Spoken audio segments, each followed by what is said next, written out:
Shalom Bapak Ibu Saudara. Karena 3 hari kemarin itu kita mengadakan seal. Kita semua saya anggap teman-teman sekolah minggu ya. Gak apa-apa ya. Selamat pagi teman-teman. Iya, terima kasih. Yang sebelah kanan, selamat pagi teman-teman. Wah, hebat ini berarti powernya ini 10. Ya, kita yang di sebelah kiri. Selamat pagi teman-teman. Wah, ini juga nggak kalah ya. Jadi semuanya tetap semangat. Hari ini adalah sekolah Injil liburan kita yang terakhir. Nanti pelajaran yang terakhir itu akan disampaikan oleh pendeta kita, pendeta Hosea. Begitu ya teman-teman ya. Tapi seal tahun ini kita punya moto. Tahu motonya apa? Tahu nggak? Tahu ya? Tolong disiapkan Kak Oci moto kita kita lihat sebentar. Supaya kita belajar.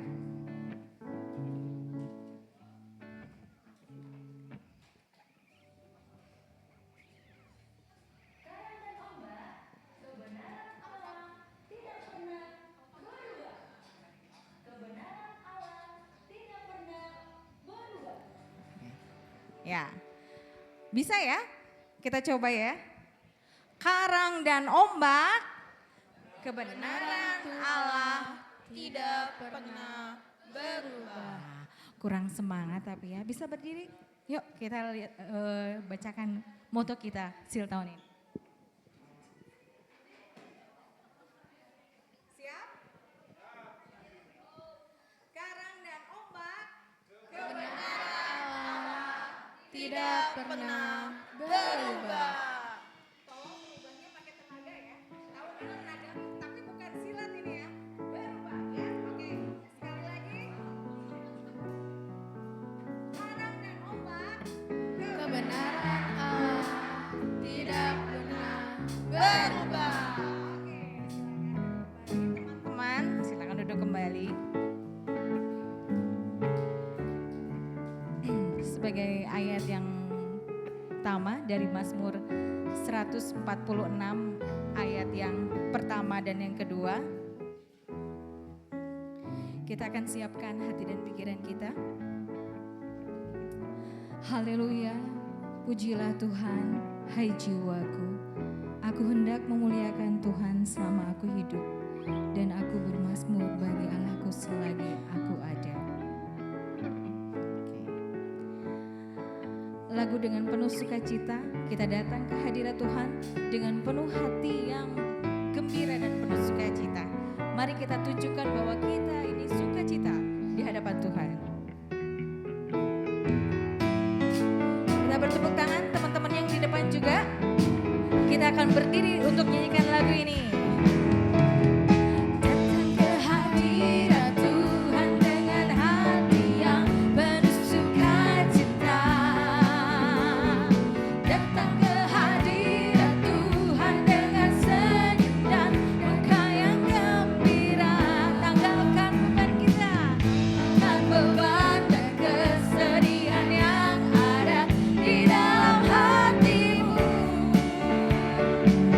Kenakan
Tuhan Raja, Dialah yang bertata di atas pujian. Puji nama Tuhan. Teman-teman, karang dan ombak, karang Allah tidak pernah berubah. Sekali lagi ya, belum kompak ya. Karang dan ombak, kebenaran Allah tidak pernah berubah. Oke, terima kasih. Dan satu lagi lagu untuk Tuhan kita adalah biarpun gunung-gunung beranjak. Teman-teman kalau misalnya ada lagu beranjak ya, gunung-gunung beranjak ke kanan dan begini, ke kiri dan begini. Nanti kita akan tunjukkan oleh teman-teman ya, kalau Lovely sama Kak Lucy ya. Oke, biarpun gunung-gunung beranjak. Kita tepuk tangannya untuk kemuliaan nama Tuhan.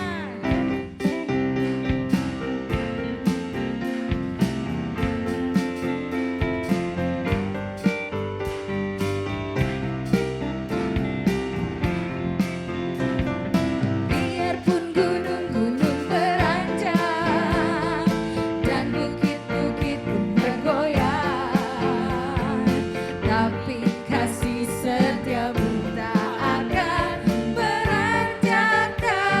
Biarpun gunung-gunung beranjak dan bukit-bukit pun bergoyang, tapi kasih setiamu tak akan beranjak. Siap-siap. Tak akan beranjak, tak akan bergoyang, tak akan beranjak, tak akan bergoyang. Demikianlah firman Tuhan yang benar. Tak akan beranjak lagi Bapak Ibu. Tak akan beranjak, tak akan bergoyang, tak akan beranjak, tak akan bergoyang. Demikianlah firman Tuhan yang mengasihimu. Tak akan beranjak, tak akan beranjak, tak akan bergoyang, tak akan beranjak, tak akan bergoyang. Demikianlah firman Tuhan yang mengasihiku.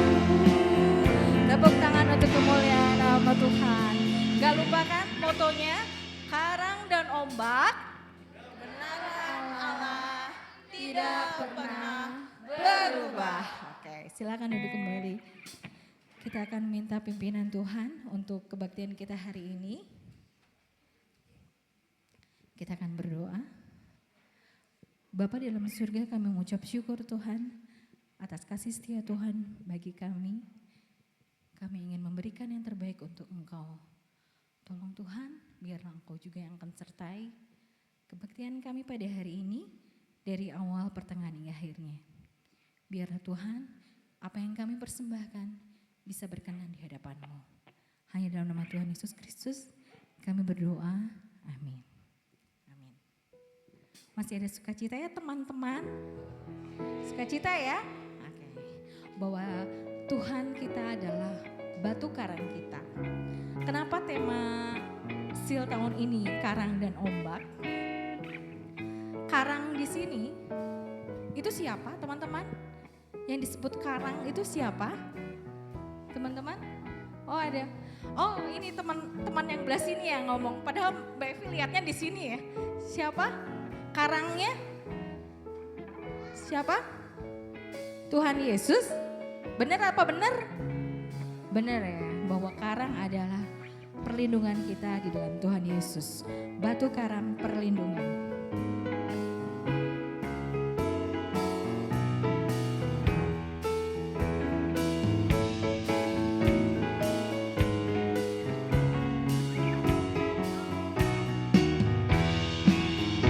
Tuhanlah batu karangku, naungan yang tetap teguh.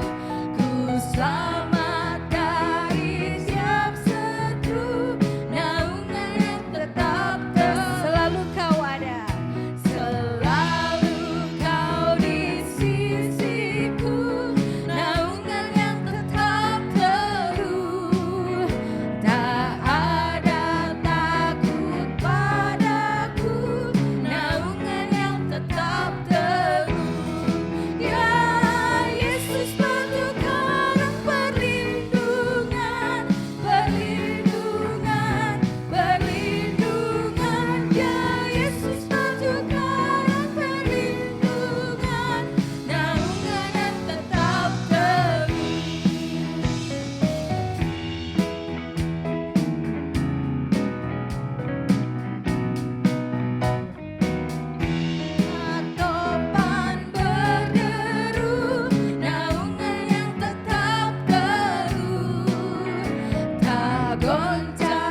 kita akan membacakan firman Tuhan dari Efesus pasal yang keempat ayat yang ke-15.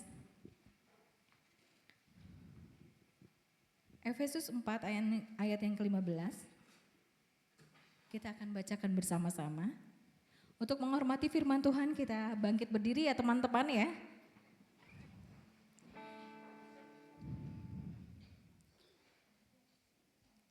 Kita akan bacakan 3, 2, 1.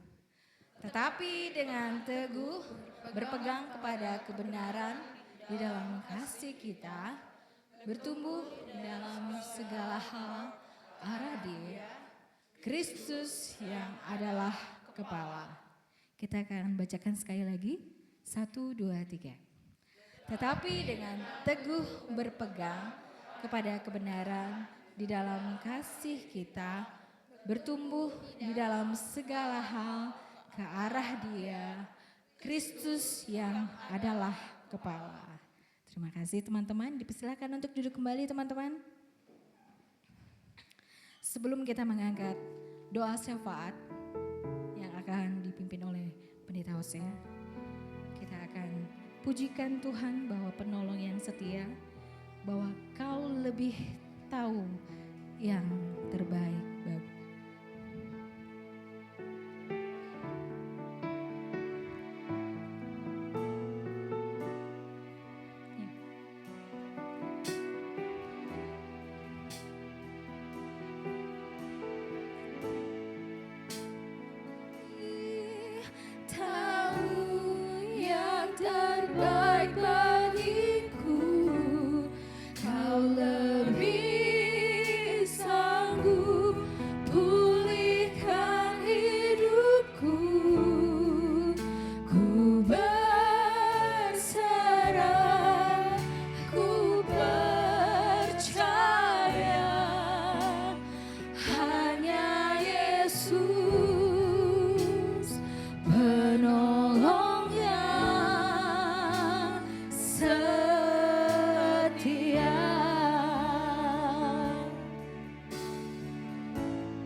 Sekali lagi bahwa saat ku berjalan kasih Tuhan menerangi langkah kita.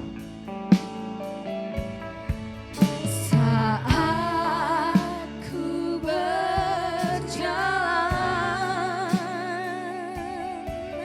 kasih-Mu menerangi langkahku. Takut, takut, takut bimbang karena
Yesus penolong yang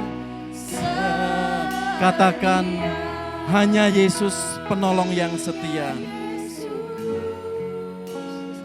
Penolong yang dengan sepenuh hati katakan hanya Yesus. Yesus penolong yang setia.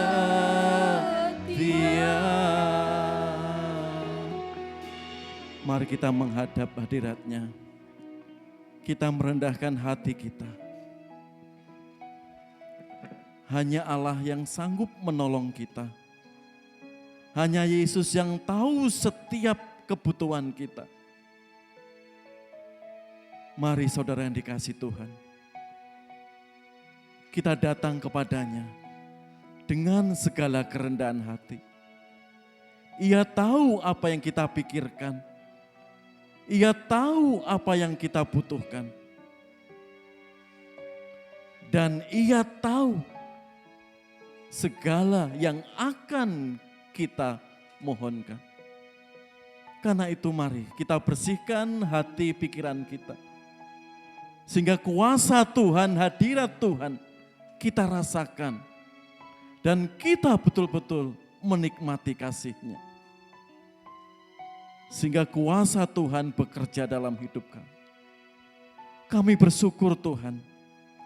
Sudah melewati setiap tantangan. Kehidupan kami sampai saat ini kami kuat karena Engkau. Kami bersyukur Tuhan berkat-berkat yang Kau titipkan dalam hidup kami. Dalam keluarga kami, melalui usaha maupun pekerjaan kami, terima kasih. Bapa, terlebih terima kasih pengampunan yang Tuhan sudah berikan bagi kami. Dan hari ini kami mohon belas kasihan kuasa-Mu Bapa, untuk saudara-saudara kami, untuk senior kami, orang tua kami, yang terganggu kesehatannya. Kami ingat kesehatan Ibu Siswoyo. Semakin pulihkan kesehatan jasmaninya. Kami ingat akan kesehatan Ibu Arin. Juga Tuhan semakin kuatkan dan pulihkan. Para orang tua kami, para senior kami yang ada di tengah-tengah kami hari ini Tuhan. Mungkin ada kesehatannya yang terganggu. Jamahlah dengan kuasa-Mu Tuhan. Mungkin orang tua kami yang di luar sana. Jamahlah Tuhan. Karena dengan iman, dengan doa yang tulus ikhlas akan berkuasa, menguatkan, dan Engkau akan bekerja melawat mereka. Bapa yang makasih, kami juga serahkan kaum muda remaja di gereja-Mu. Dengan segala tantangan, dengan segala pergumulan sekarang ini dan ke depan. Berkati Tuhan, baik sekolah maupun studi mereka. Berkati Tuhan setiap pekerjaan mereka, pelayanan mereka, dan teman hidup mereka. Sehingga anak-anak kami dalam keadaan apapun tetap mengandalkan Engkau, tetap memandang Engkau Yesus. Karena saat kami berlutut di hadapan Engkau, kuasa-Mu, kekuatan dari-Mu terus memimpin hidup kami. Meskipun kami sangat terbatas, baik kekuatan kami, pengetahuan kami, tapi kami mempunyai Tuhan yang tidak mungkin akan Engkau mungkinkan dengan iman yang Tuhan anugerahkan.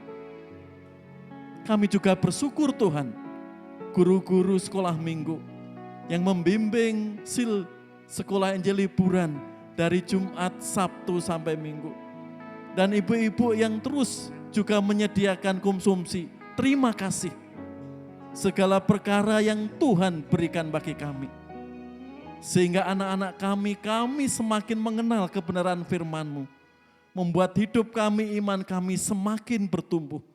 Berkati semua peserta SIL, guru-guru sekolah minggu dan orang tua yang sudah mensupport tenaganya, waktunya.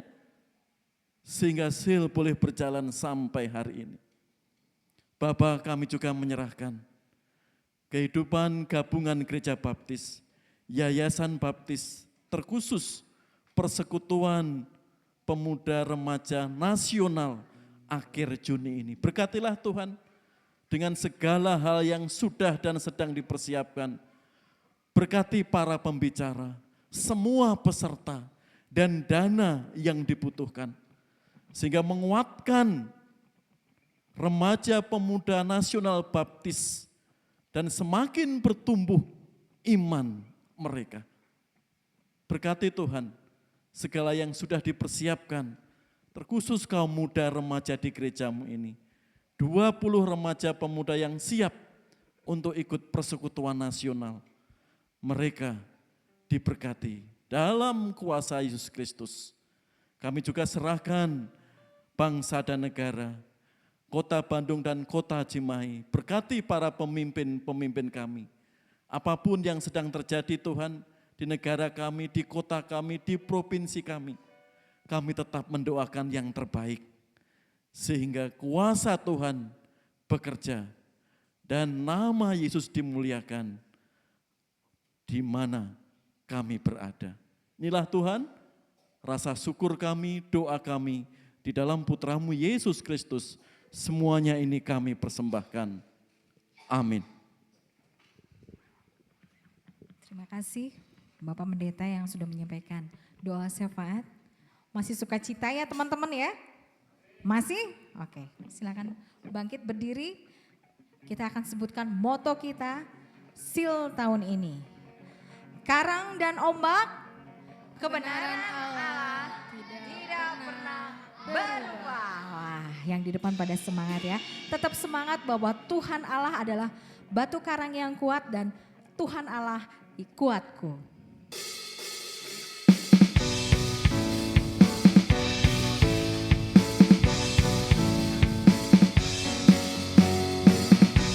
Meskipun musuh di depanku, rintangan menghadang langkahku, tahu sungguh Engkau bersamaku. Beribu rebah di kiriku, berlaksa di sisi kananku, Kau janjimu Engkau bersamaku.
Saatnya kita akan memberikan persembahan dan perpuluhan. Untuk saat ini teman-teman kita yang dari Sekolah Minggu Tunas Muda untuk membantu kita dalam mengedarkan persembahan. Minta tolong untuk Petrus dan Rafael.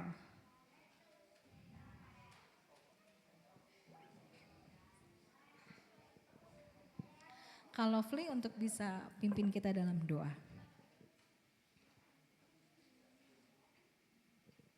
Mari kita bersatu dalam doa.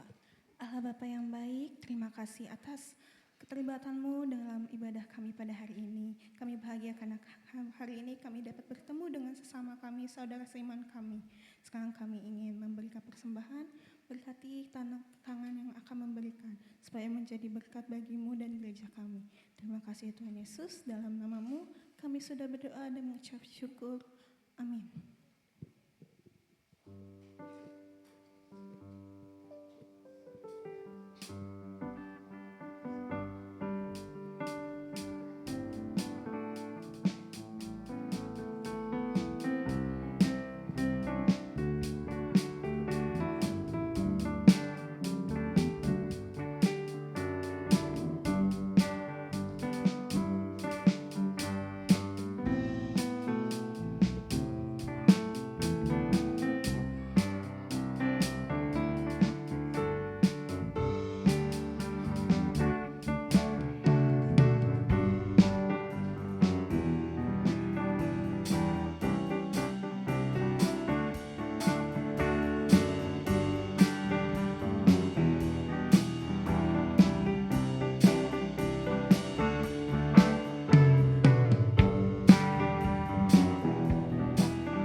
Buat teman-teman dari Tunas Muda dan untuk Bapak dan Ibu dan teman-teman ketahui bahwa untuk SIL tahun ini dengan tema Karna dan Ombak, kami dari Sekolah Minggu dan Sekolah Injil Liburan hari ini itu memakai dress code.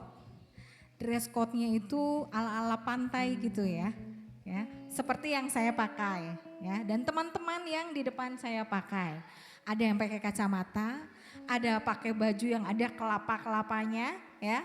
Itu menandakan bahwa kita penuh sukacita untuk SIL tahun ini dengan tema Karang dan Ombak.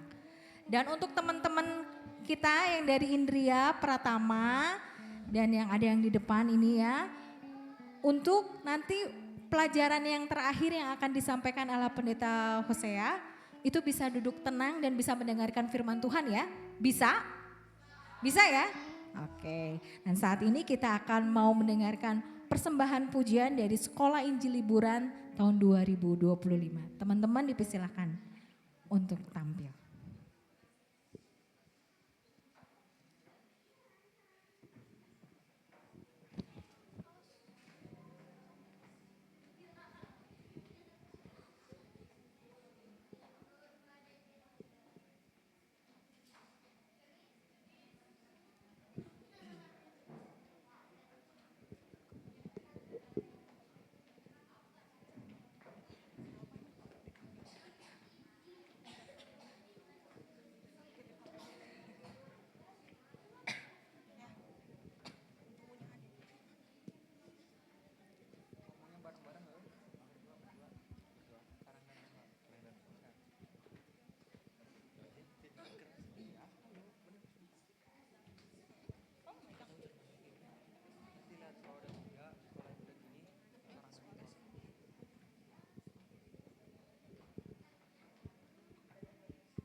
karang dan ombak. Kebenaran Allah tidak pernah berubah. Ayat hafalan 1, 2, 3. Roma 12 ayat 2. Janganlah kamu menjadi serupa dengan dunia ini, tetapi berubahlah oleh pembaharuan budimu, sehingga kamu dapat membedakan manakah kehendak Allah, apa yang baik, yang berkenan kepada Allah, dan yang sempurna. Roma 12 ayat 2.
Ya, Terima kasih ya.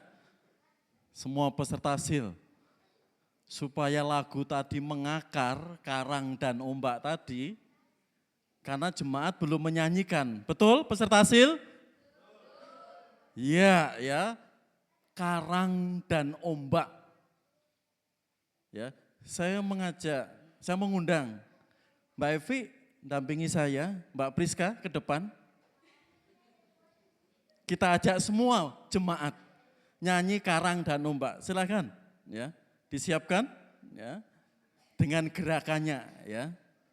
Ya. Ya, di sini. Ya. Setuju ya Bapak Ibu ya? Iya, ya, sukacita, karang dan ombak. Ya, ombak itu melambangkan segala ujian kehidupan kita. Seperti baju pantai, mengapa berbunga-bunga, Bu Woro? Mengapa baju di pantai itu berbunga-bunga, Pak Sis, coraknya? Melambangkan apa? Sukacita. Enggak ada yang di pantai itu cemberut, ya. Gelisah pasti sukacita. Ya Mbak Evi, Mbak Priska, kita ajak semua teman-teman nyanyi ombak dan karang. Semuanya berdiri. Ya, ya teman-teman, ya yang di depan. Ya Mas. Tunjukkan wajahnya yang penuh sukacita ya. Karang dan ombak, kita kuat karena batu karang Tuhan kita Yesus Kristus.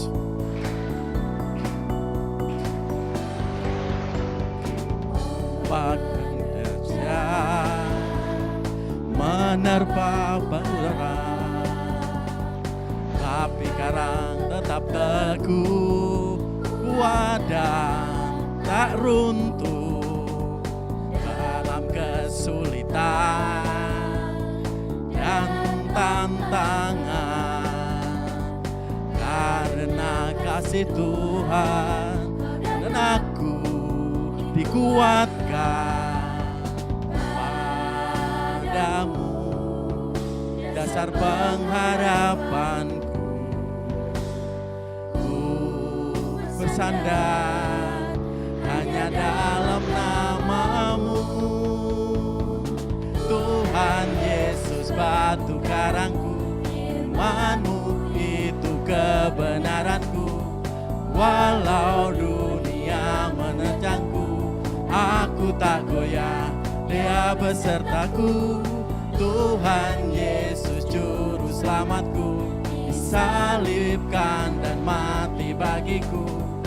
Dosa-dosaku diampuni, aku percaya ku dapat hidup kekal. Ya, sukacita di dalam Tuhan. Yesus batu karang kita. Kita tetap kuat, kokoh, karena Yesus yang sudah menjadi kekuatan kita. Dasar pengharapanku, ku bersandar hanya dalam nama-Mu, Tuhan Yesus batu karangku, firman-Mu itu kebenaranku. Walau dunia menerjangku, aku tak goyah, Dia besertaku. Tuhan Yesus juru selamatku, disalibkan dan mati bagiku. Dosa-dosaku diampuni, aku percaya. Oh Tuhan Yesus batu karangku, firman-Mu itu kebenaranku. Walau dunia menerjangku, aku tak goyah, Dia besertaku. Tuhan Yesus juru selamatku, disalibkan dan mati bagiku. Dosa-dosaku diampuni, aku percaya ku dapat hidup kekal. Amin. Silakan duduk kembali. Iya, meskipun tantangan dalam kehidupan kita akan menerjang kita seperti batu karang diterjang ombak ya, tiap menit, tiap detik tetap kokoh berdiri. Itulah tema sil kita, gereja-gereja baptis tahun ini, batu karang dan ombak. Semakin kuat di dalam Kristus. Kita sudah melihat kebenaran firman Tuhan hari pertama, kedua, ketiga. Kalau kita sudah melihat Yesus batu karang dan membuat kita kuat sampai saat ini, tugas kita sampaikan kebenaran dalam kasih. Ya, itu bagian saya ya, sampaikan kebenaran dalam kasih. Seperti apa kita menyampaikan kebenaran dalam kasih? Yuk kita berdoa terlebih dulu, kita mohon pimpinan Tuhan. Kami siap untuk belajar firman-Mu. Kami mengundang kuasa Roh Kudus menolong kami, sehingga apa yang kami lihat dan akan kami dengar memberkati kami. Dan kami pulang penuh dengan kekuatan sukacita karena kuasa Tuhan yang sudah menebus kami, menyelamatkan kami. Di dalam Putra-Mu Yesus Kristus, kami naikkan doa ini. Amin. Ya teman-teman, tenang ya, tetap duduk manis ya. Kita akan mendengarkan firman Tuhan di sini. Yang terakhir, sampaikan kebenaran di dalam kasih. Efesus 4:15. Ya, dikatakan seperti itu, tetapi dengan teguh berpegang kepada kebenaran di dalam kasih kita bertumbuh di dalam segala hal ke arah Dia, Kristus, yang adalah kepala. Bahasa Indonesia sehari-hari itu lebih mendekati teks aslinya. Ya. Tidak. Sebaliknya kita harus menyatakan hal-hal yang benar dengan hati yang penuh kasih. Sehingga dalam segala hal kita makin lama makin menjadi sempurna seperti Kristus yang menjadi kepala kita. Teks aslinya, Nope mau nyoba baca? Iya, ya. Nanti kita lihat, sampaikan kebenaran dalam kasih. Lanjut. Ini tantangan saudara, kita menyampaikan kebenaran dalam kasih itu tantangan. Ya, seperti Paulus di sini katakan, apakah dengan mengatakan kebenaran kepadamu, aku telah menjadi musuhmu? Ini jemaat Galatia yang sudah dirintis Paulus dengan cucuran air mata. Tatkala ada tantangan nabi-nabi palsu, guru-guru palsu, mau mengadu domba Paulus dengan jemaat Galatia. Lalu Paulus menegur, jemaat itu baperan. Lalu apa? Asumsi negatifnya kepada Paulus di sini. Apakah dengan mengatakan kebenaranmu, aku telah menjadi musuhmu? Kebangetan, terlalu jemaat di Galatia. Sampai Paulus mengatakan itu. Kalau aku mengatakan kebenaran, kebenaran aletheia, itu bisa kebenaran dan keadilan. Bukan kebenaran standar masyarakat atau hukum negara, tapi standar dari Allah, aletheia. Kebenaran yang sumbernya di dalam Yesus Kristus. Di sini saudara, enggak mudah.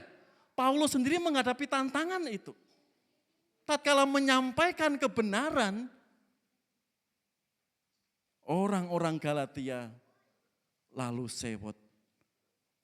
Karena itu Paulus mengatakan, apakah dengan mengatakan kebenaran kepadamu aku telah menjadi musuhmu?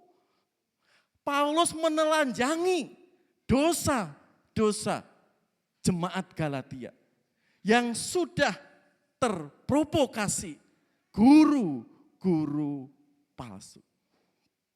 Lanjut. Apa kurangnya Yohanes Pembaptis? Dia menyatakan kebenaran, tapi nasibnya juga tragis.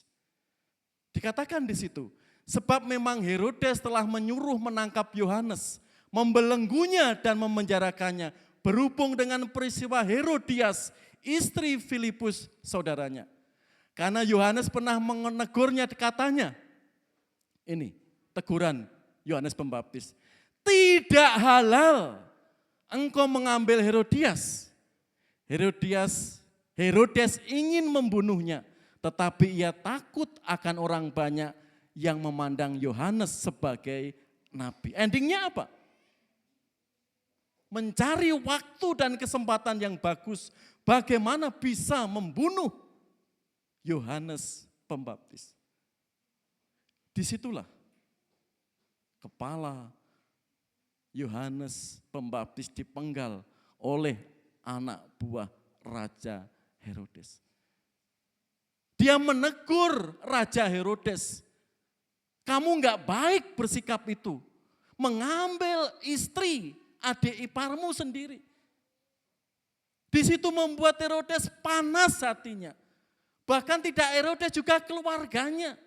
Sampai ibu Herodias membisikkan, apa ya?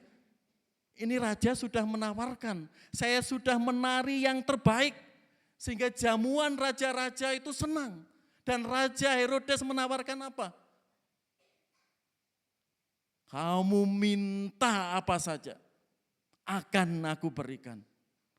Lalu Herodias apa? Datang ke ibunya, apa ibu yang saya minta? Itu raja memberikan kesempatan apapun yang ia minta. Ibunya membisikkan apa? Mintalah kepala Yohanes Pembaptis.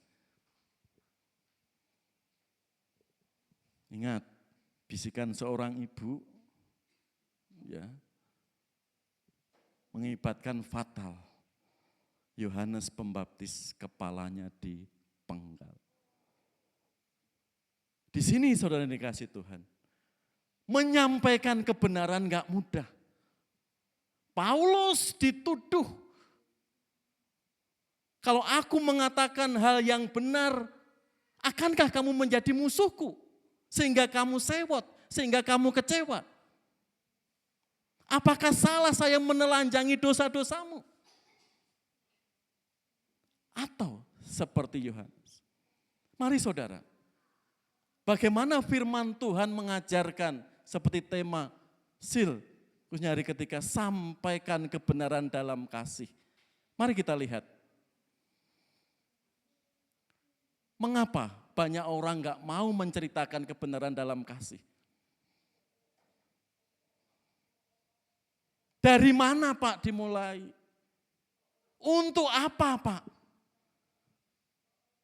Kepada siapa? Mengapa kebenaran harus disampaikan? Jika membuat mereka tersinggung, marah. Bagaimana menyampaikan kebenaran dalam kasih? Ini pertanyaan-pertanyaan yang ada di kepala kita. Sehingga orang Kristen itu pasif. Gak pernah menyampaikan kebenaran. Karena apa? Bisa alasan-alasan pertanyaan ini.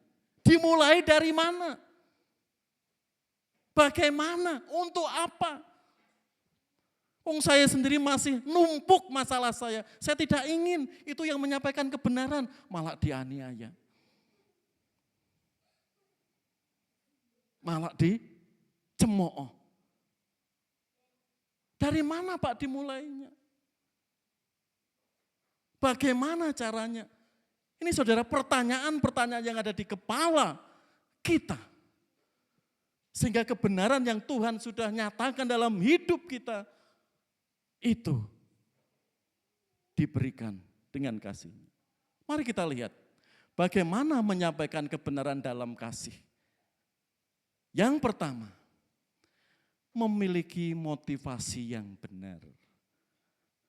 Apakah Paulus motivasinya salah sehingga Paulus dituduh sebagai musuh jemaat Galatia? Tentu kita semua setuju, enggak, pasti motivasi Paulus betul. Apakah Yohanes Pembaptis salah tadi? Sehingga dia mengalami nasib yang tragis saat itu. Dipenggal kepalanya. Lihat di sini. Sebab nasihat kami tidak lahir dari kesesatan atau dari maksud yang tidak murni dan juga tidak disertai tipu daya. Tip yang pertama di sini, miliki motivasi yang benar. Meskipun dampaknya saudara tidak kita duga. Lanjut. Di sini tadi.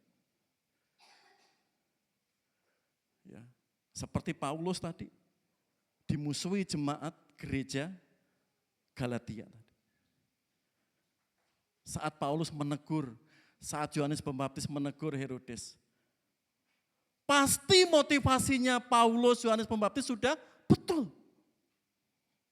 Tapi ini penting, motivasi kita di dalam menyampaikan kebenaran. Pasti Paulus tahu resikonya itu. Dan Yohanes Pembaptis harus membayar harganya. Di sini, motivasi yang benar itu penting. Lanjut. Lihat jemaat di Kreta. Kesaksian itu benar. Karena itu tegurlah mereka dengan tegas supaya mereka menjadi sehat karena itu tegurlah mereka dengan tegas supaya mereka menjadi sehat dalam iman dan tidak lagi mengindahkan dongeng-dongeng Yahudi dan hukum-hukum manusia yang berpaling dari kebenaran. Perhatikan di sini. Tegurlah mereka dengan tegas. Tegas itu gimana, Pak? Dengan menelanjangi dosa-dosanya, membuka aibnya. Paulus melihat dengan bijak jemaat di Kreta. Kreta itu termasuk sekarang negara bagian Yunani. Itu di tengah-tengah atau di tengah-tengah laut Mediterania, laut tengah di timur tengah sana. Seperti itu. Kondisi, karakter jemaat di gereja itu bengis, berkata-kata kasar. Wes pokoknya nggak tahu aturan, nggak tahu tata krama. Karena itu salah satu tugas Timotius saat akan memilih diakon, penatua, gembala-gembala di sana, itu syarat-syaratnya diakon menjadi syarat-syarat sekarang. 1 istri. Tidak pemabuk, tidak mencuri, menjadi kepala keluarga yang baik. Karena apa? Paulus tahu karakter gereja atau jemaat di Kreta itu sangat-sangat kasar dan tidak tahu tata krama. Kan itu Paulus mendorong kepada Titus, tegurlah mereka dengan tegas supaya mereka menjadi sehat dalam iman. Tujuannya Paulus untuk Titus supaya apa? Sehat dalam iman gereja di Kreta itu. Enggak hanya sehat ototnya, fisiknya, jasmaninya saja. Tapi sehat imannya, otot-otot imannya itu kuat, terlatih. Seperti tema sil di sini. Karang dan ombak. Karang semakin kokoh, badai, angin menerjangnya. Dan tak akan goyah, karena terlatih. Begitu pula dengan teguran yang tegas. Paulus mengharapkan kepada Titus, gereja di pulau Kreta itu sehat imannya. Kan itu harus ada teguran yang tegas. Tegas itu seperti apa, Pak? Apa adanya. Katakan apa adanya. Tetapi janganlah anggap dia sebagai musuh, tetapi tegurlah dia sebagai seorang saudara. Di sini saudara, tidak mudah. Karena orang-orang Kreta, gereja di Kreta masih apa? Senang dongeng-dongeng Yahudi. dan hukum-hukum manusia sehingga berpaling dari kebenaran. Tragis kan? Apa yang Paulus sudah rintis. Gara-gara orang-orang Yahudi banyak dongeng yang diceritakan sehingga mau berpaling dari kebenaran. Tegas saudara. Sehingga sehat dalam iman. Kalau anak kita, saudara kita mulai jauh dari persekutuan, orang tua harus tegas. Firman Tuhan juga gitu. Harus tegas. Apalagi harga mati iman di dalam Yesus Kristus. Tapi tujuannya di situ, jangan seperti dianggap musuh, anggaplah saudara. Di sini saudara, dengan tujuan yang betul dan dampaknya meskipun tidak mudah. Lanjut. Yang terakhir, sampaikan kebenaran di dalam kasih-kasih yang seperti apa? Dengan hikmat Tuhan. Apa maksudnya dengan hikmat Tuhan? Dengan tuntunan Roh Kudus, dengan kerendahan hati, dengan situasi dan kondisi yang pas, dengan hikmat Tuhan, dengan pengetahuan yang sudah Tuhan anugerahkan, dengan keberanian, dengan pimpinan Roh Kudus, dan dengan kerendahan hati, bukan menjatuhkan, bukan menjelekkan, tapi dengan hikmat Tuhan, meskipun kadang itu apa? Menyakitkan. Karena Roh Kudus kalau berbicara kepada kita menelanjangi dosa kita. Supaya otot-otot iman kita kuat, bukannya menyerang. Di sini, dengan hikmat Tuhan, dikatakan, apabila saudaramu berbuat dosa, tegurlah dia di bawah 4 mata. Jika ia mendengarkan nasihatmu, engkau telah mendapatkannya kembali. Kalau orang itu proaktif, dan mau diajak 4 mata di sini. Oke, saya salah, mereka salah. Dan itu diakui 4 mata, beres. Kalau tidak selesai gimana Pak? Kalau mencari pembenaran, masih ada solusinya. Bawa saksi. Kalau tidak ada solusinya, bawa ke sidang. Kan seperti itu Yesus mengajarkan. Disaksikan tua-tua. Kalau sudah mentok, nanti kita lihat. Lanjut, dengan hikmat Tuhan di sini. Ya, Yesus yang notabene orang Yahudi, Bapak Ibu, adik-adik, ya, bertemu dengan orang Samaria yang notabene enggak akur. Kayak apa? Tommy and Jerry. Betul ya? Tom and Jerry, bukan Tommy ya. Ya, Tom and Jerry. Ya, tikus sama kucing. Enggak pernah akur. Itulah orang Yahudi yang diwakili Yesus dan orang Samaria wanita itu. Tapi bagaimana Yesus bisa menyampaikan kebenaran? Apa menghakimi? Ternyata enggak. Ya.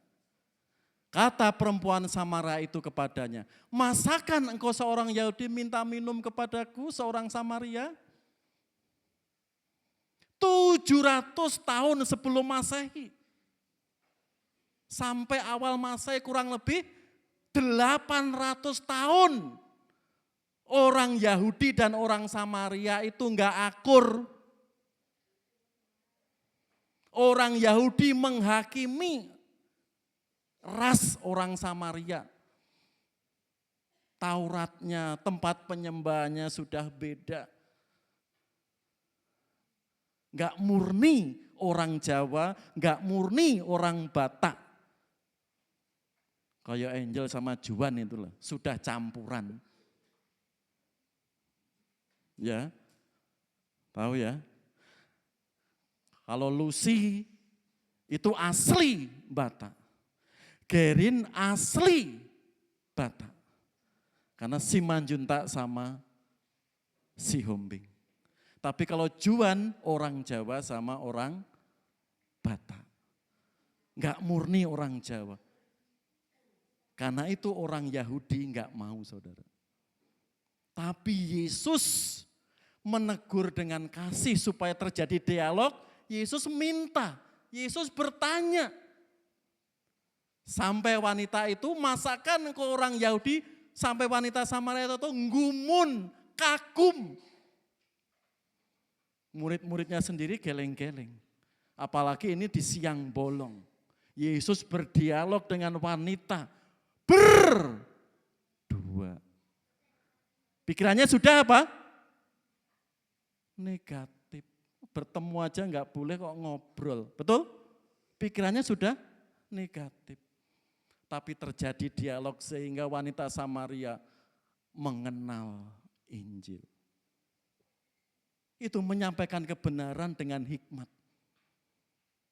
Tatkala Yesus berhadapan dengan para Farisi, imam-imam kepala apa? Yesus bertanya, no. Langsung Yesus menegur, celakalah kamu. Hai ahli-ahli Taurat dan orang Farisi. Hai orang-orang munafik. Maksud kalau mencela seperti orang Solo. Celakalah kamu. Hai ahli-ahli Taurat. Maksud seperti itu. Harus seperti orang Batak Pak Sitanggang ya.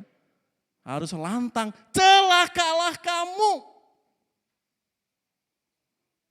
Hai ahli-ahli Taurat dan orang-orang Farisi. Hai kamu orang-orang munafik. Sebab kamu seperti kuburan yang dilabur putih. Yang sebelah luarnya memang bersih tampaknya. Tetapi yang sebelah dalamnya penuh tulang belulang. Dan berbagai jenis kotoran. Yesus sumber hikmat kita. Bisa menempatkan, artinya dengan hikmat betul. Kapan menegur dengan keras di hadapan orang-orang itu. Yesus tahu wanita Samaria itu wanita pezina. Suaminya saja 7, 8. Kan gak hebat. Biasanya yang hebat itu laki-laki, ya, istrinya 2, ya, istrinya 5, 10 gitu ya. Tapi di sini suaminya di sini lebih banyak. Tapi Yesus menyampaikan dengan penuh hikmat. Tapi tatkala menghadapi orang-orang yang keras, yang tegar tengkuk, perlu shock terapi.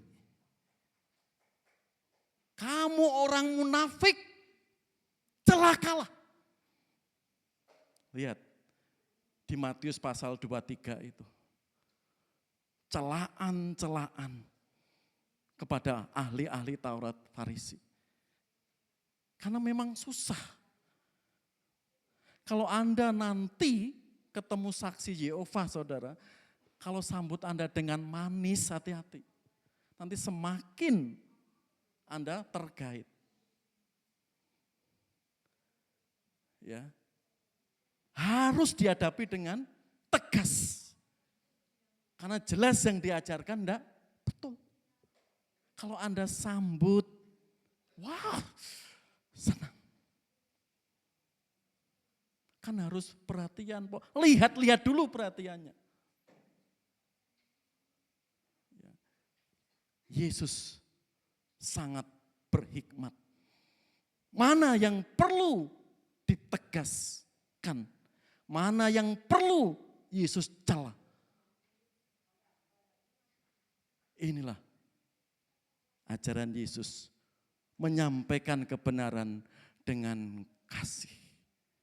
Berikutnya, kalau kita sudah melihat Yesus, sekarang kita melihat Rasul Paulus.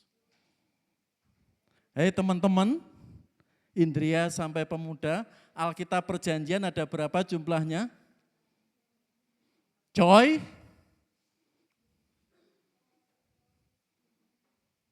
Adriel? Perjanjian baru ada berapa? 27. Matius, Markus, Lukas, Yohanes, ya. Kisah Rasul, Roma, Korintus, Galatia, Efesus, Filipi, Kolose, 2 Tesalonika. Kerendahan ya.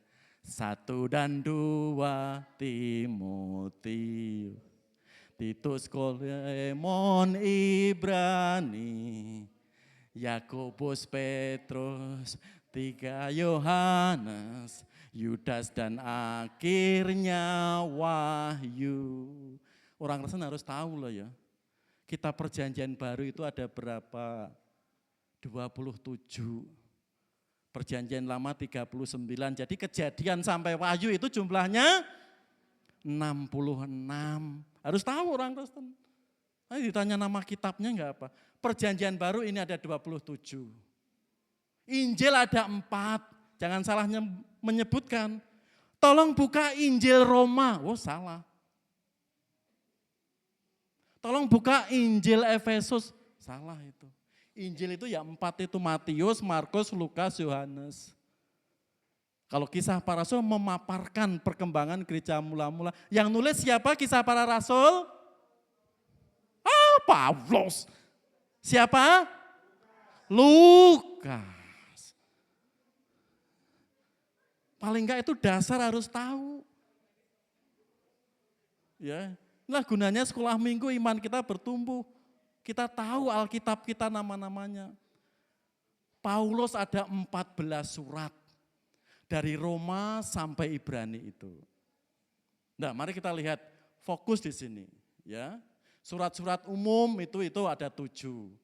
Wahyu terakhir. Ya, kita lihat surat-surat Paulus itu. Jangan disebut Injil loh ya, surat-surat Paulus. Ya, itu salah itu. Injil itu hanya 4. Ya. Injil sinoptik ada berapa? 3. Mengapa disebut sinoptik?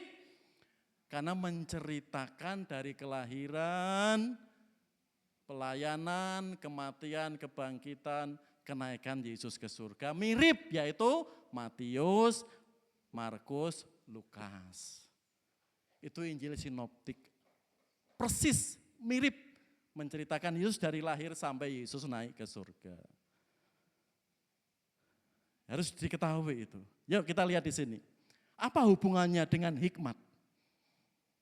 Kalau Bapak Ibu pelajari surat-surat Paulus ada 14 di sini. Paulus setiap menulis pendahuluan suratnya berbeda. Kalau kita sekarang apa? Dengan hormat.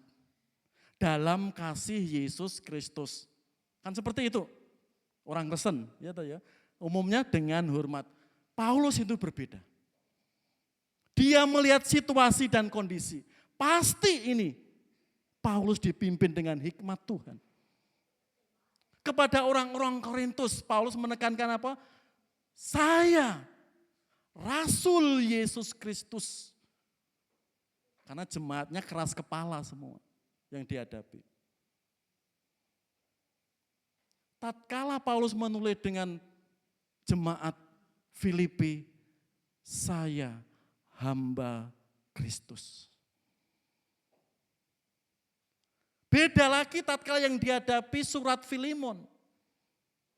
Dari saya seorang hamba yang berdosa. Mengapa seperti itu? Karena surat-surat itu ditujukan melihat situasi dan kondisi jemaat itu. Tatkala jemaat itu melawan, Paulus itu dituduh rasul palsu, Paulus menyampaikan kesaksiannya. Dengan hikmat Tuhan. Tatkala yang dihadapi itu surat Filemon, Yang notabene Filemon sama Onesimus harus berdamai. Karena Onesimus pernah menjadi pencuri di rumah Filemon. Paulus harus mendamaikan. Paulus menempatkan dirinya, saya dulu juga seorang berdosa. Seperti Onesimus. Di sini saudara dengan hikmat Tuhan. Sehingga jemaat itu semakin mengerti apa maksud surat-surat itu ditulis. Inilah dengan hikmat Tuhan. Tatkala jemaat yang banyak keras kepala, Paulus menegur dengan keras. Tatkala tuduhan-tuduhan yang tidak berdalil, Paulus menegur dengan keras dan menyampaikan kerasulannya. Tapi tatkala jemaat itu dengan permasalahan, pernah kegagalan, pernah menjadi seorang pembunuh dan pencuri, Paulus menempatkan dirinya. Itulah dengan hikmat Tuhan, Bapak. Seperti Bapak Ibu, wah anak saya ini dikerasin susah. Harus nada lembut atau rayuan dulu. Orang tua kan pasti peka. Kecuali kalau anaknya satu. Ya. Kalau anaknya 2, 3 apalagi lebih, orang tua harus peka. Wah anak ini langsung ditegur lembut, mudeng. Wah anak ini nada candanya gak serius, harus mudeng. Kalau gak mudeng orang tua stres. Ya, apalagi gaya anak sekarang. Ya, di sini. Dengan hikmat Tuhan. Paulus melihat situasi dan kondisi jemaat itu untuk menyampaikan kebenaran itu. Lanjut. Di sini, mereka yang berbuat dosa hendaklah kau tegur di depan 4 mata. Ya. Mereka yang berbuat dosa hendaklah kau tegur di depan semua orang, agar orang lain itu pun takut, saudara. Kan selama ini yang kita dengar, jangan menegur di banyak orang. Lihat-lihat dulu masalahnya apa. Kalau ada tujuan yang positif, firman Tuhan mengatakan itu. Tadi Yesus menyarankan dalam Matius 18 tadi 4 mata. Kalau susah, bawa ke penatua-penatua sebagai saksinya. Kalau susah apa? Bawa ke jemaat. Kalau susah ya udah, biarkan. Ya, biarkan bukan berarti kita benci loh ya. Buang-buang energi. Ya, buang-buang energi. Nanti akan lebih tragis lagi di sini. Beberapa orang telah menolak hati nurani yang murni itu. Dan karena itu kandaslah iman mereka. Di antaranya Himenius dan Alexander. Yang telah kuserahkan kepada iblis. Supaya jera mereka menghujat. Wis wangel dua blek lah wong Jawa itu. Alexander dan Himenius di sini. 4 mata susah. Dibawa ke saksi susah, dibawa ke jemaat susah, terus diapakan gitu. Ya. Dah serahkan aja kepada iblis supaya jera mereka menghujat. Ini sudah menjadi parasit ya. Himenius dan Alexander di sini di jemaat di Efesus saat itu. Kan tuh Paulus memperingatkan kepada Timotius. Ini susah diatur di sini. Tegurnya enggak lagi 4 mata, enggak ada saksi. Sudah serahkan mereka kepada iblis. Maksudnya apa? Kalau orang Yahudi dulu, kalau ada orang yang ditegur susah, itu 30 hari enggak boleh masuk sinagogi. Kalau sudah ditegur 4 mata enggak bisa, dibawa ke panitia, ke penatua-penatua enggak bisa, sudah enggak boleh ke sinagoge 30 hari. Dan kalau orang itu tetap ndablek, ya, di sini, habis energi kita. Diingatkan, dikunjungi, didoakan, ndablek sudah. Ya. Enggak masuk telinga kanan, enggak masuk telinga kiri, semuanya dipentalkan bagaimana? Habis energi kita.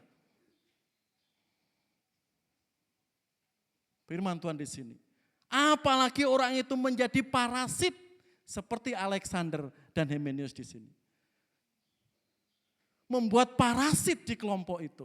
Ini firman Tuhan Bapak Ibu. Kadang energi kita habis. Pak kan enggak seperti Tuhan Yesus. Ya, 99 satu aja enggak ada dicari. Lihat, kita melihat firman Tuhan objektif. Melihat firman Tuhan objektif. Tatkala ada orang-orang yang menguras tenaga kita dan orang itu dikunjungi, didoakan yang terbaik. Saat musibah menimpa dia diingatkan, diajak lagi enggak mau, malah menjadi parasit di sini. Bukannya kita benci. Tapi firman Tuhan tegas. Tegur di depan semua orang agar yang lain pun takut. Kalau mereka sudah ndablek di situ, serahkan kepada iblis supaya jera mereka menghujat. Ini saudara, tantangan menyampaikan kebenaran enggak mudah. Mungkin di era sekarang, teman kita sudah mendoakan, menceritakan kebenaran, dia semakin mengeraskan kepala. Bahkan semakin menjelek-jelekkan.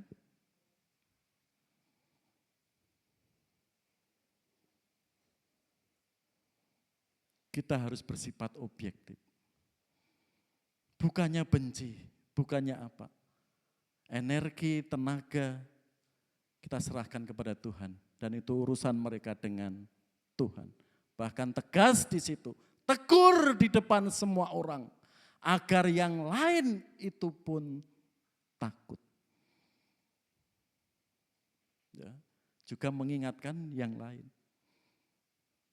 Ingat ke awal tadi, dengan tujuan yang tulus ikhlas dan dengan hikmat Tuhan.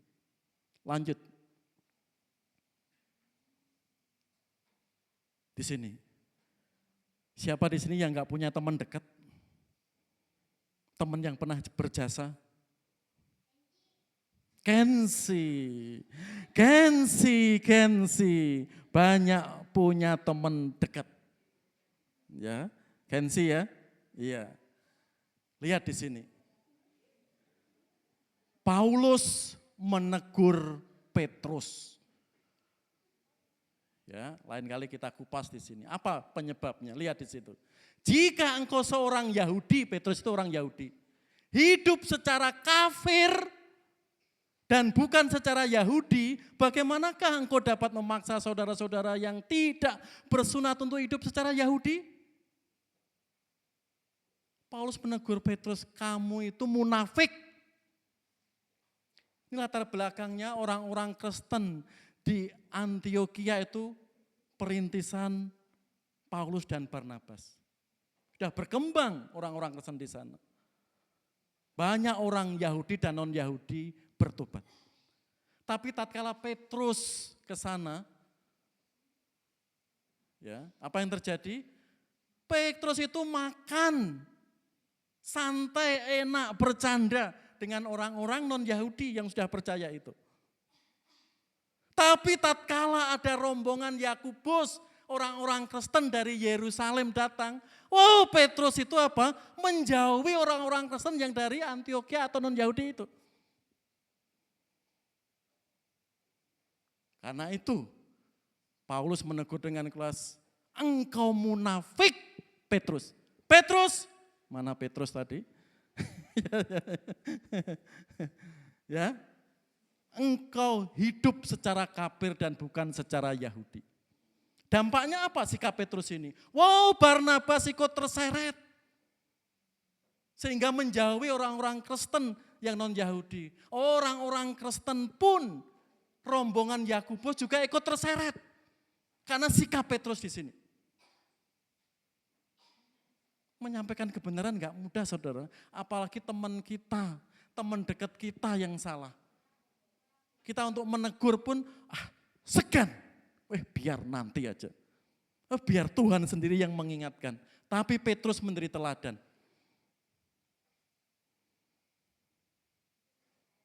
Bagaimana mungkin engkau akan memberitakan Injil kepada orang-orang yang tidak bersunat menurut hukum Yahudi kalau sikapmu seperti itu, Petrus.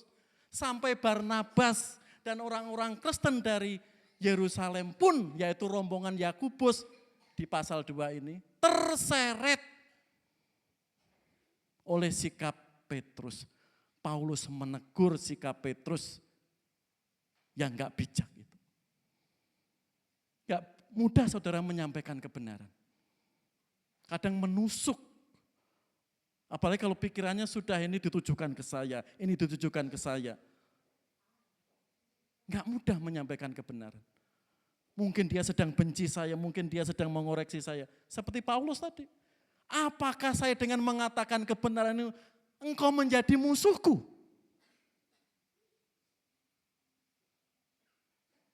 Enggak mudah. Tapi Paulus dengan tujuan yang tulus supaya Petrus itu enggak seperti itu. Dia menegur Petrus bahwa sikapmu itu keliru, sikapmu itu salah. Dampaknya apa? Ada sidang Yerusalem, kongres pertama kali gereja pertama. Itu ada di Kisah Para Rasul 15. Dalam sidang itu apa yang terjadi? Petrus mendukung keputusan Paulus. Kembali ke fitrah, kembali berkaca ke Alkitab. Ini saudara, akibat sikap Petrus itu orang Kristen Antioquia dan orang Kristen di Antioquia yang Yahudi, yang tulen Yahudi, ribut di sini. Apakah orang yang percaya Kristus harus disunat? Orang-orang Yahudi yang sudah percaya Kristus harus. Tapi orang-orang Kristen non-Yahudi yang enggak bersunat belum diselamatkan. Ini kan merusak. Apalagi ditambah sikap Petrus. Yang munafik itu. Akhirnya diadakan sidang. Rapat besar di Yerusalem. Semua pemimpin gereja, para rasul hadir, diputuskan. Entah kamu orang non-Yahudi, Yahudi yang pokoknya yang sudah percaya Kristus, gak usah disunat. Jadi kekristenan itu konsisten. Satu Yesus atau ditambahi Taurat. Enggak. Yesus ya tetap Yesus. Keselamatan gak usah diembel-embeli Taurat. Di sini saudara, dampak sikap Petrus tersebut. Terakhir, mari saudara, sampaikan kebenaran di dalam kasih. Emang enggak mudah.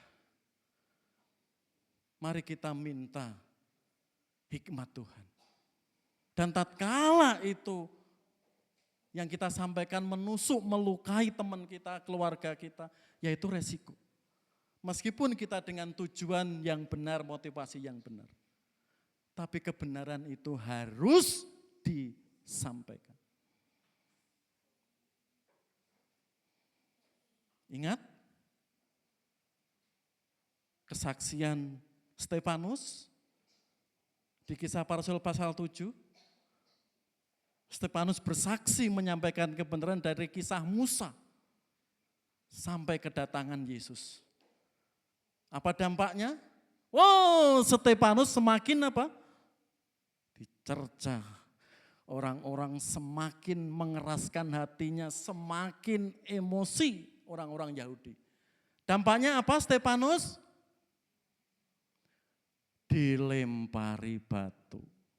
Sampai mati Bapak Ibu. Ini martir pertama.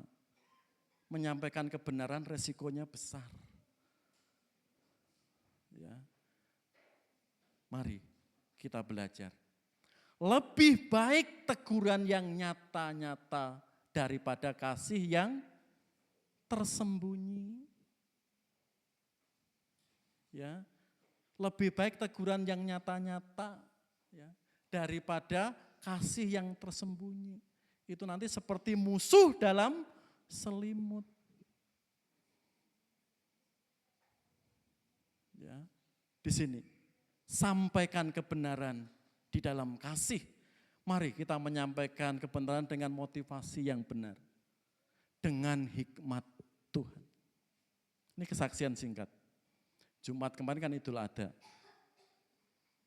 Semuanya kebagian daging? Halo? Halo, Bu Topo kebagian? Amin. Bagi ya Bu ya. Kami waktu olahraga bersama, teman kami menceritakan, ya Idul Adha di sini mengingat cinta Ibrahim kepada anaknya Ismail. Itu yang menyatakan teman dekat. Ya, teman dekat. Dengan senangnya dia menyampaikan itu. Idul Adha ini memperingati Ibrahim mengorbankan anaknya Ismail. Dan cerita-cerita yang lain. Saya, Pak maaf ya, saya menjawab penjelasan Bapak. Itu teman dekat. Gimana Pak Ose? Sebenarnya gini Pak, kalau menurut versi Alkitab yang saya baca dan kesaksian-kesaksian, yang dikorbankan itu Ishak seperti dalam Alkitab. Dan di Al-Quran sendiri enggak mencatat yang dikorbankan itu Ishak, cuma dikorbankan anaknya Ibrahim. Enggak disebut, itu di Al-Quran fakta itu nyata. Generasi pertama Nabi dalam buku-bukunya juga menyebut persis seperti Alkitab. Yang dikorbankan itu Ishak. Tapi generasi ketiga Nabi sampai sekarang menafsirkan seperti para ulama Ismail. Padahal Al-Quran sendiri diam. Enggak nyebut siapa itu anak Ibrahim. Tapi Pak, Gus Dur dengan celoteannya menyatakan, wis enggak usah dipermasalahkan. Jalan tengahnya supaya enak, nyata-nyata sing dikorbankan apa? Ya wedhus, ya sapi. Itu jawaban Gus Dur. Karena di Al-Quran sendiri enggak ada Bapak itu, nama itu. Tapi di Alkitab sangat jelas. Yang dikorbankan itu Ishak. Dan kitalah keturunan Ishak secara rohani. Amin. Itu kemarin saya jelaskan seperti itu. Oh gitu Pak Hosea, mosok di Al-Quran enggak ada? Enggak ada Pak, cari. Ya. Apalagi, tolong buka Anisa 136. Jawabannya di mana nanti? Pasti di kitab Taurat, Injil, dan Zabur. Di kitab kita. Di sini saudara, menyampaikan kebenaran di dalam kasih enggak mudah. Apalagi yang kita hadapi itu orang terdekat, kawan terdekat. Orang yang pernah menolong kita. Gak mudah. Tapi firman Tuhan hari ini mengajak kita. Yuk kita menyampaikan kebenaran di dalam kasih dengan motivasi yang benar. Meskipun resikonya luar biasa. Dan kita minta hikmat Tuhan. Mari saudara yang dikasihi Tuhan. Semua peserta sil hari ini. Karang dan ombak. Meskipun tantangan dalam memberitakan Injil itu enggak mudah. Menyampaikan kebenaran enggak mudah. Meskipun tantangan silih berganti menerjang kita. Bahkan kadang mengadu domba. Mari kita tetap beritakan. Seperti motosil tadi apa? Kebenaran Allah tidak berubah. Meskipun ombak tantangan silih berganti. Mari kita baca Amsal 27 ayat 5 bersama-sama. 3, 4. Lebih baik teguran yang nyata-nyata daripada kasih yang tersembunyi. Amin. Mari kita berdoa.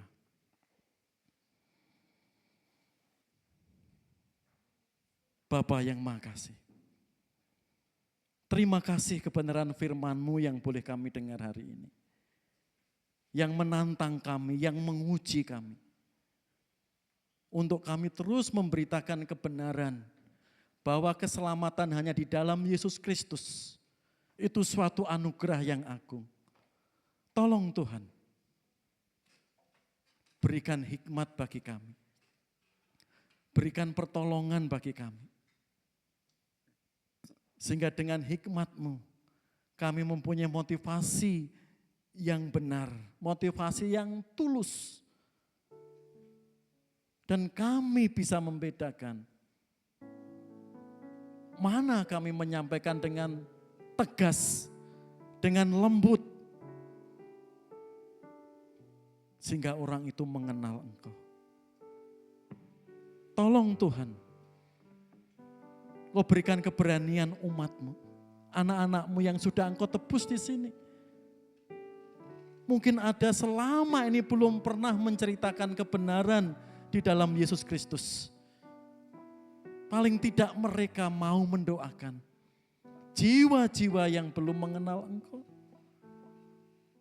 Mereka mau berperan, menjadwal doa mereka untuk mendoakan pemberitaan Injil. Karena itulah kehendak Tuhan memanggil kami. Ampuni kami Tuhan, mungkin selama ini kami bersikap egois. Kami ingin Kau penuhi kebutuhan-kebutuhan kami. Kami ingin Kau angkat masalah-masalah kami. Sehingga kami mau beranjak dan mau memberitakan, tolonglah Tuhan. Apapun pergumulan kami, kesulitan kami. Dengan kerinduan hati kami yang terdalam. Berikan hikmat dan tuntunan. Sehingga kebenaran firman-Mu Tuhan kami sampaikan. Meskipun kadang Tuhan resikonya besar. Keluarga kami, teman kami menganggap kami musuhnya.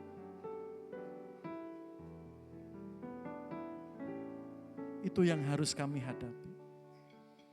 Sehingga kami dikucilkan, sehingga kami dibenci. Berikan pengertian yang benar Tuhan umat-Mu di sini. Kabar baik, kabar sukacita yang sudah Tuhan berikan. Mampu kami sampaikan di dalam kasih-Mu. Terima kasih Yesus. Terima kasih Roh Kudus. Bapa, kami juga menyerahkan. Mungkin dalam minggu ini banyak masalah, banyak kesulitan. Tolong Tuhan, karena kuasa Roh Kudus dan firman-Mu yang mengangkat setiap beban kami. Kami pulang ibadah ini dengan kekuatan, dengan semangat, dengan sukacita.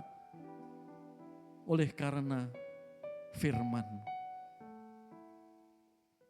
Terima kasih Bapa. Ke tangan kuasa Yesus Kristus, batu karang hidup kami, kekuatan jiwa raga kami, sumber berkat kami. Doa ini kami persembahkan. Amin. Ya, Bapak Ibu dan Saudara, mohon kesabarannya. Kita lihat dulu pengumuman-pengumuman sebelum kita doa berkat. Mengundang persekutuan doa 11 Juni, ya, jam 19 sampai jam 8. Firman Tuhan akan disampaikan Saudara Rahman Pandapotan. Ya, saya mengundang Bapak Ibu bisa hadir dalam persekutuan doa setiap Rabu malam. Petugas ibadah Minggu 15 Juni bisa dilihat di buletin atau di layar. Lanjut. Selamat ulang tahun ya Bapak Herliawan 13 Juni. Pak, Tuhan Yesus memberkati Pak. Kesehatan, keluarga, dan segala rencana-rencananya. Ya. 13 Juni juga Bapak Luhur Budi Utomo. Bu Santo, Mas Dwi ya, sampaikan ke kakaknya. Tuhan Yesus memberkati. Lanjut, ada lagi? Ya, oke ya, enggak ada. Tambahan ini ada beberapa saudara kita yang baru pertama kali hadir. Ini Bapak atau Mas ya, Firdaus Syuyatno. Silakan berdiri Mas.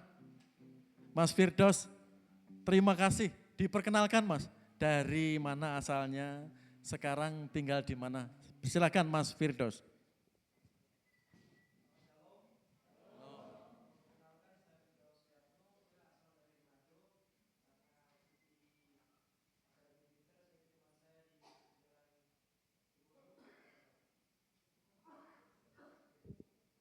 Ya, Cigugur, tinggal di Cigugur.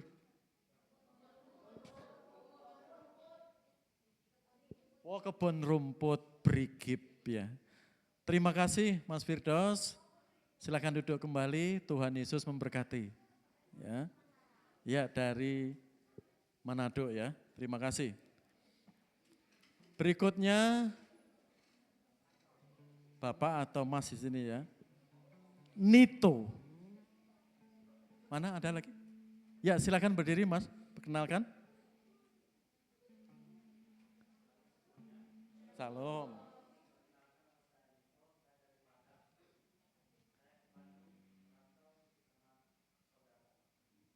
Oh iya. Di Cimindi. Ya, terima kasih Mas Nito. Tuhan Yesus memberkati ya. Mas Firdaus, Mas Nito ya. Minggu depan atau minggu-minggu berikutnya senang bisa beribadah bersama-sama ya di tempat. Ada lagi Bapak Ibu? Ya. Ya, berikutnya juga informasi Bapak Ibu diinfokan ya mulai minggu kemarin ya. Di situ ya. Ini Saudari Viola Patrick Agustin, betul ya? Silakan berdiri. Iya, iya. Silakan ke depan, Mbak.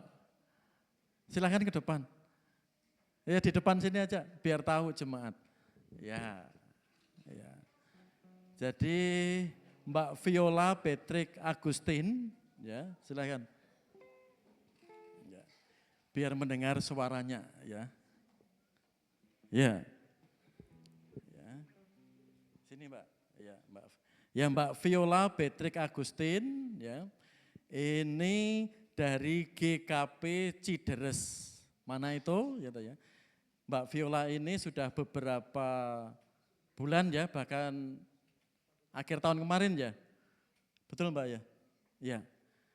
Ini calon Mas Dwi Sakti, ya Dwi Sakti ya. Ya. Kemarin ngobrol-ngobrol bagaimana ya Mbak Viola bisa bergabung di sini, prosesnya seperti apa ya. Kemarin gereja GKP Pasundan Citeres sudah menyampaikan, ya. Biar Abdul kita dengar suaranya sebentar. Silakan Mbak. Perkenalkan, nama saya Viola Patrick Augustin. Saya pindahan dari GKP Cideres Majalengka. Aslinya dari Majalengka.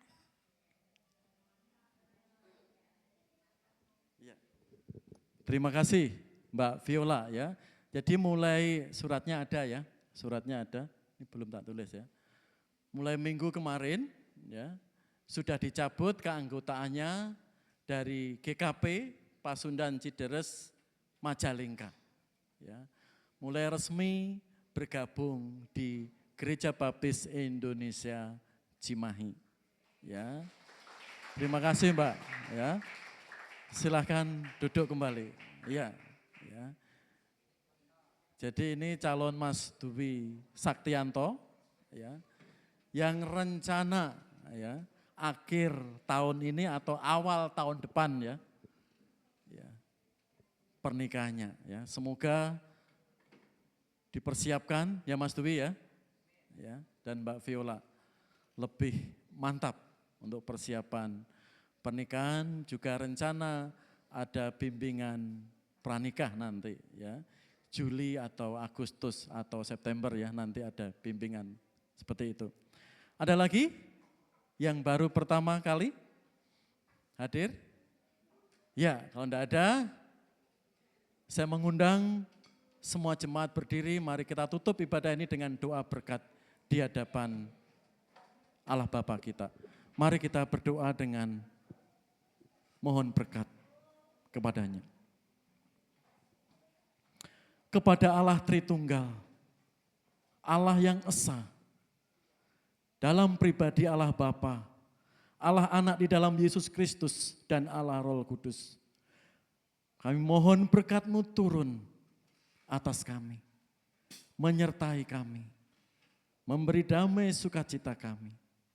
Pulanglah dengan kekuatan Allah Tritunggal yang kudus, yang esa.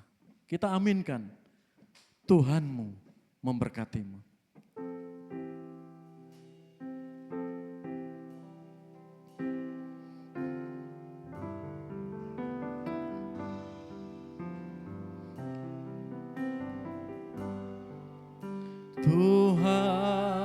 Tuhanmu memberkatimu, Tuhan melindungi, menyinarimu,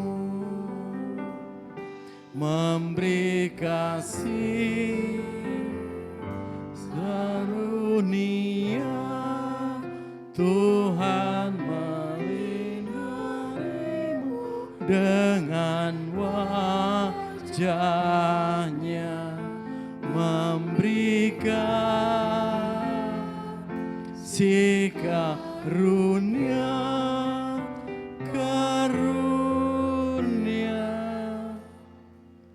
damai sejahtera diberi Tuhanmu.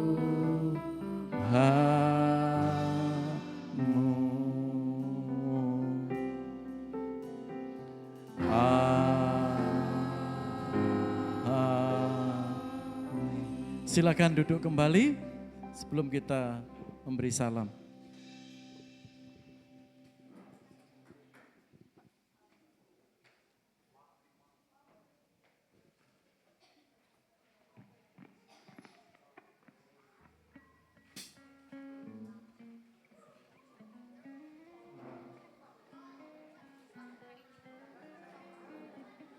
Selamat hari Minggu, Tuhan Yesus memberkati.